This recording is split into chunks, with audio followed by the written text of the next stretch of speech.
Okay, up next we have Aja Hammerly. She's going to talk about easy data visualization with graph, and then we'll eat some food. So, Aja.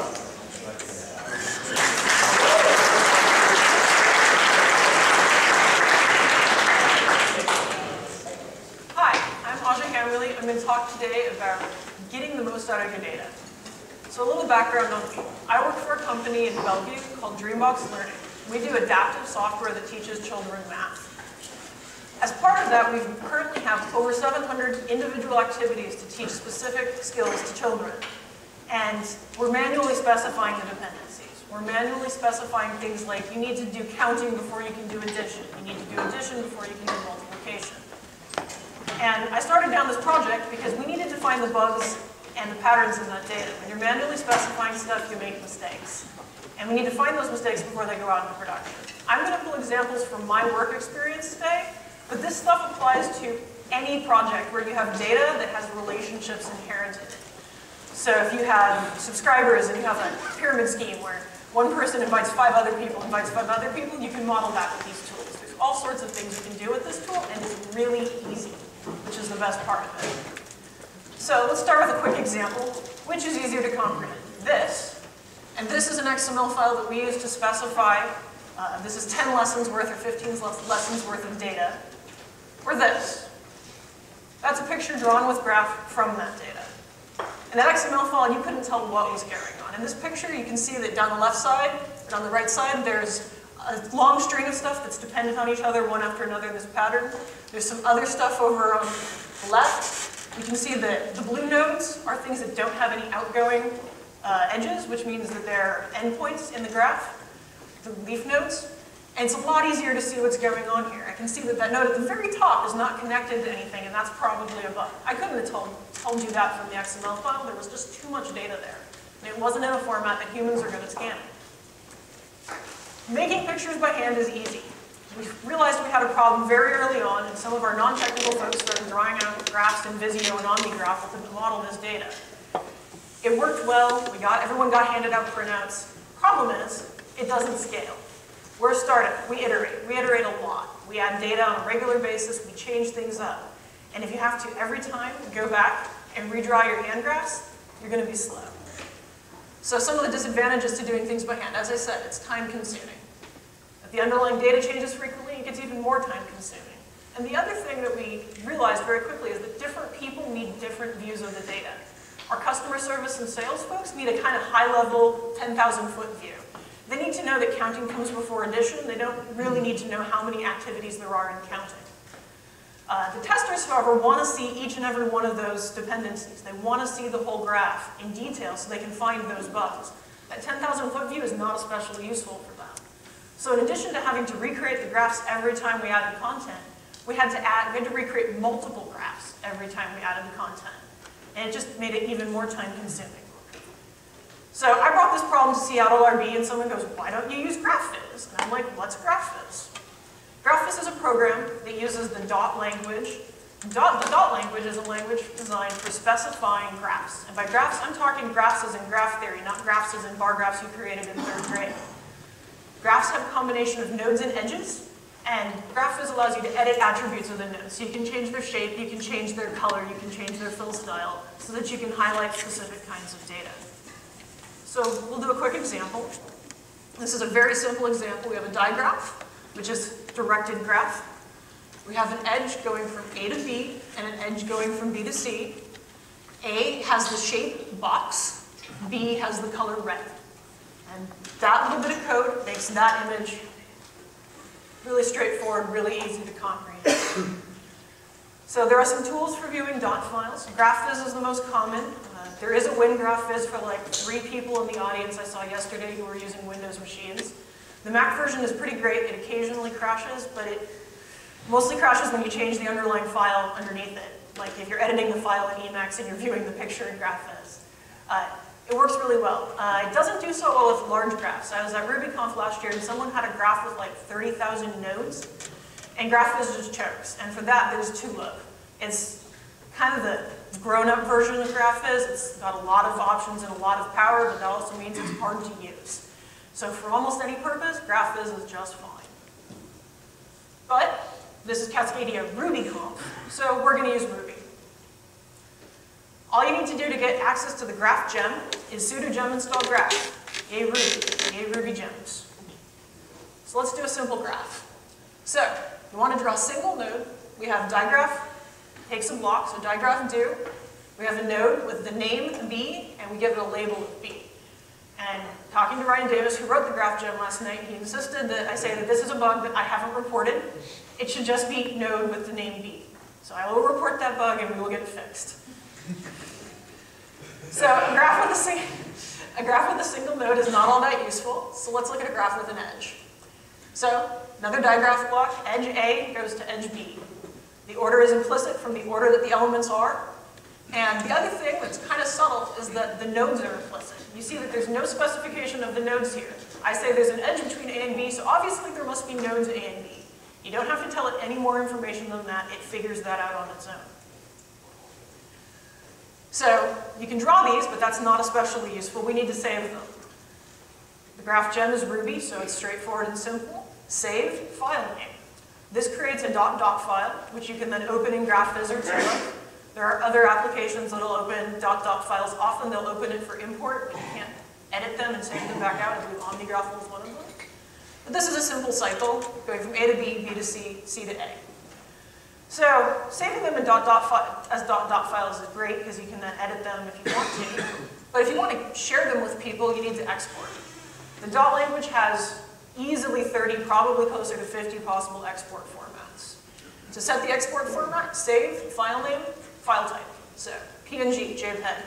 There's a full list of output formats on the GraphViz website. When the slides go up online, or you can watch them talk from Confreaks, you can check them out and figure out what you want. PDF is also included. For the Windows users, bitmap is included. They're all there. It's kind of freaky how many different output formats are available natively. So with just those basic tools, you can build this.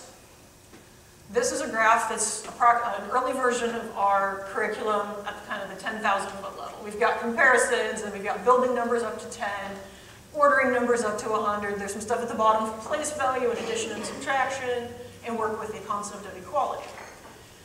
And being able to pull that out from one of those XML files was awesome. We also could pull out a different view, which is this. This is a deep dive into one of those circular or ovoid nodes. And this shows the actual activities that would be in one of those. And so there's some stuff on subtraction, and there's some counting to 500 by 10s, a lot of different activities. And from that one XML file, we were able to pull out both of these views. But those graphs are pretty boring still. They're black and white. It's boxes or ovals and lines. And the real power in graph is what else you can do with it, the ways you can highlight and emphasize specific aspects of your data. So let's talk about shapes. Maybe you decide that you really want all your nodes to be triangles. Great. You say that the node attributes have triangle on that top line. Poof, magically, all your nodes are triangles. It's just that simple. Boxes are special. Oftentimes you want to use boxes because they take up the least space. They're very short around the label. You don't have the extra swoop of the ovals. So boxes are really common in graphs. So you can just put in the word boxes. You don't even have to say it, add it to the node attributes. Automatically, all of your nodes have boxes. But maybe you want to be more creative and do many shapes. Maybe you want to do an old school flowchart, or you want all of your initial nodes to be inverted triangles and all of your end nodes to be regular triangles so that you can see where stuff comes in and stuff goes out. That's easy too. You paint node A with triangle. You paint node B with circle.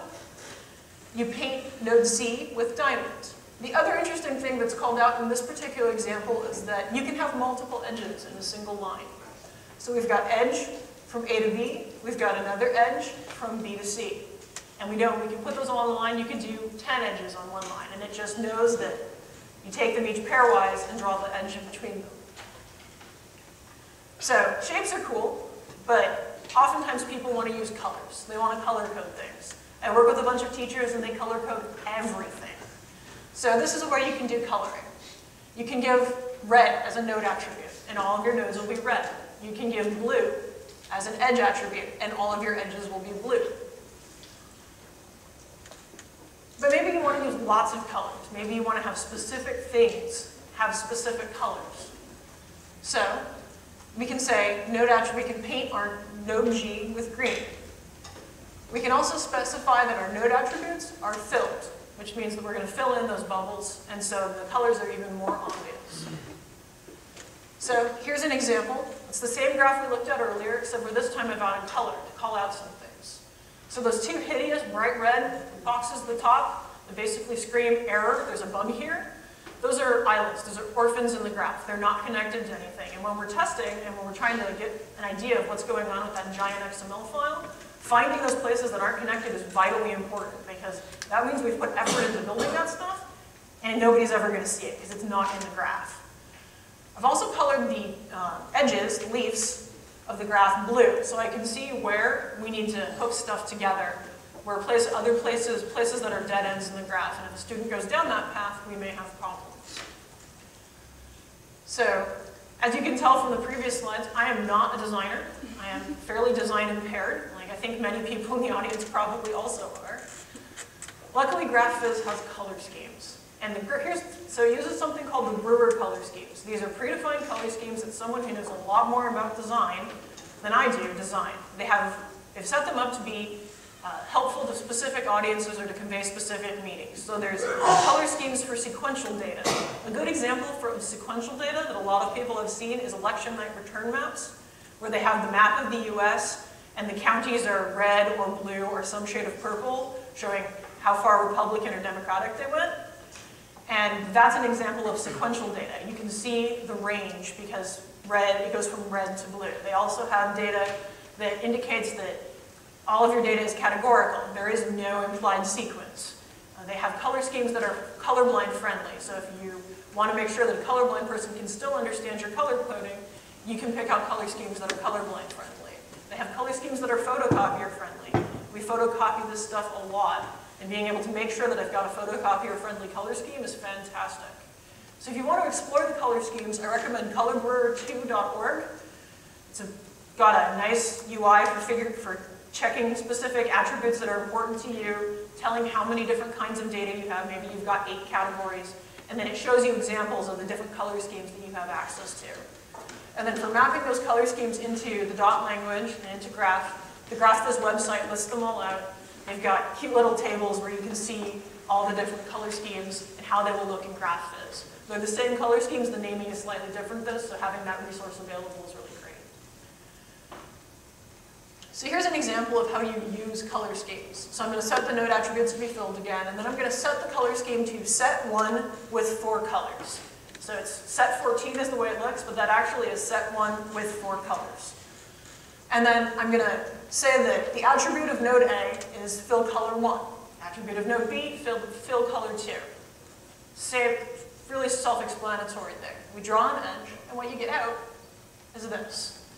So the example we just gave is the middle one.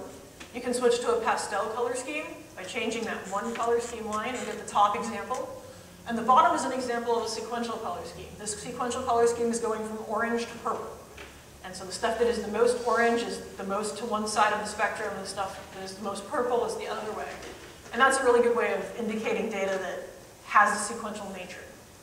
So color schemes are awesome. I use them all the time. They make me look really great in terms of a design sense. When I first showed someone something with color scheme, they're like, that's so pretty, how did you pick those colors? And I was like, I didn't. The program picked them for me. I picked one that looked kind of good, and I knew that people would be able to see, and I put it up there. It's awesome. It's really fantastic. So here's another example of using color schemes. So the tealish nodes are kindergarten curriculum. This is that same curriculum graph I showed earlier. They look kind of grayish on the screen there. Those are first grade curriculum, and that light blue one is second grade curriculum. So what you can see from this, and became really obvious when we started applying the color schemes to the data, is that we've got a kindergarten unit over here, some kindergarten content that you have to play through part of first grade to get to. And that's a bug. And it wasn't obvious before, but now that we've got the color coding of the data, we're showing that off very clearly, and anyone can see that. It's really obvious, and we can fix those issues then. So coloring is great, and clustering is really powerful too. So this is what you use when you know that your data has some internal clusters. You know that there are groups that you want to think about. You want to force GraphViz to lay it out in a way to show those groups to you. Because otherwise it just lays it out in the way that makes the most sense, usually minimizes edge lengths and edge crossings. So this slide, which I showed earlier, is kind of a mess. It's better than the XML file, but I happen to know, because I know the data really well, that there is two distinct subsets of data inside that graph. So with clustering, I can turn it in from that into this. And from this, you can see really clearly that that group on the left has a lot more content than that group on the right. So when we're doing a content review and trying to figure out which of our backlogs we're going to take on next, the stuff that's going to have us build more content for that right group, all of a sudden is a higher priority because it's really clear that we need to flesh that out some more. So how do you do clusters? Well, it's easy. So we've got our normal digraph block, and inside that we just add a subgraph block. So I've got a subgraph, we give it a name of cluster 1, we put a label on it, and then we put an edge from A to B. Because of the implicit nodes that come from edges, we get nodes A and B. Do the same thing for cluster 2. Name it cluster 2, put a label of cluster 2, edge from C to D. And then you can put further stuff outside the clusters, and everything will get connected up automatically. So a really important note, because this bites me every single time I try to do clustering after I've taken a couple weeks off. If you want that gorgeous box around it that very clearly defines it, you need to name, so in that subgraph block line, you need to name it something that starts with the word cluster. If you call it foo7, it'll be totally happy, it'll use it for layout, but it won't put that box around it. And a lot of the power in clustering is visually putting that box with a label around it, so that people can see that this is very clearly a subgraph. So, that's all great, but I actually haven't showed you how I pulled data out of that XML file yet. This has all been stuff that's like, yeah, cool, I can draw pretty pictures in Ruby, yay. So let's actually talk about how we pulled data out of that giant XML file. So here's an example XML file. It's much shorter than that one I showed. It's a hokey example, but it'll get the point across. We've got 4 lessons. The lessons have an ID and a name, and these are those activities I was talking about. And then there's some sequencing for lessons. I'm sure that people in high school or college had to deal with prereqs. Specific classes had prereqs that you had to pass before you could take the next class in the sequence. Same thing here. So lesson number 2, lesson ID 2, has a prereq of lesson ID 1. So on. 4 prereqs, 4 lessons.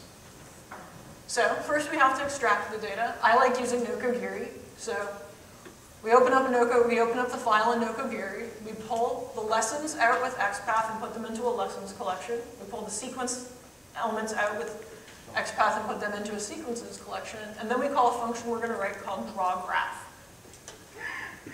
So, drawGraph. First thing it does is create a digraph block. It iterates over all of the lessons and puts a node on for each lesson. And I'm giving the node an ID of the ID and then using the name as the label. GraphViz and Dot are really smart. They understand that when you're writing code, you often want to have an ID and a name that are separate. You can use the name or you can use the ID depending on what makes more sense in the context. But each of those nodes actually has both of those attributes, which is really fantastic. So then I go through all of my sequences and I draw an edge from the prereq to the lesson ID. That's it. That's all we need to do. You put a save line in here if you were doing it for yourself, and then you'd get this graph out. And the best part is that exact same code would work for a file that was 700 or 800 times longer than the one I have. The graph would be more complicated, but the basic technique is just as simple. It is absolutely brain dead easy. If you wanted to create different graphs, different views, you slightly change how you use those Nokogiri collections that you get out with the elements. It's really, really awesome. So if we put that all together, we get this. This is kind of insane, but this is 3/4 of the curriculum that we're currently working with. It's actually about 6 months old. And it's color-coded. And so the kind of tealy stuff is for kindergarten, orange is 1st grade, blue is 2nd grade, and purple is 3rd grade. And it's kind of insane projected like this, but that's why there are plotters in the world. You can print this out on a plotter, you can tape it up to the wall, and that's exactly what we did. It's taped up in our common development area. When we need to reference it as a group, we can put it out on the table and we can all pore over it. When we've been talking about making changes or modifications, people throw sticky notes on it and see how moving stuff around would look. I was hanging out in the hallway the other day, and someone came out of a meeting real quick, ran to it, traced their finger down a specific line, and said, yes, that'll work. Ran back into the meeting. It's fantastic to have something very visual and tangible that people can look at and reference. The other thing that we can tell from something that's color-coded like this is that, let's see if I can get the mouse. Oh, the mouse won't come on. There it is. Awesome. So this here, probably can't see the lines, but I can tell you this is kind of a mess. And it's kind of a mess because it actually is kind of a mess. That particular part of the curriculum is really, really complicated with a lot of really strange dependencies. And we're working on cleaning it up. This is some of the first code we wrote. You can see down here, this stuff looks a little more sane. This is some of the later stuff we wrote. We learned as we went along. I was showing this to someone and they said, well, what's going on over here? Well, I actually looked it up. That's an email that we send based on specific skills that have been mastered. And yeah, it's a choke point. There's a whole bunch of lines coming in because once you've mastered all the skills represented by all of these lines, you get the email, and then a whole bunch of other content opens up. Which means that if this email is somehow broken, everyone's going to get stuck. And knowing where those choke points are is really, really helpful when we're debugging. So this is what you can build with this. And we have 5 or 6 different versions with different color codings depending on their purpose. It's all the same underlying code with just slightly different attributes changed in the files that we set. And so I'd like to do some thank yous for this. So I want to thank Ryan Davis for writing Graph and then rewriting it after I showed him clustering so that it natively supports clustering now because I was hacking it in beforehand. I want to thank Aaron Patterson for no-codiri. It has saved my bacon more times than I can count when we try to deal with these giant XML files we use for storing static content. Ben and Shane for organizing Cascadia RubyConf. It has been fantastic to sleep in my own bed at a conference. I'm a really big fan of that.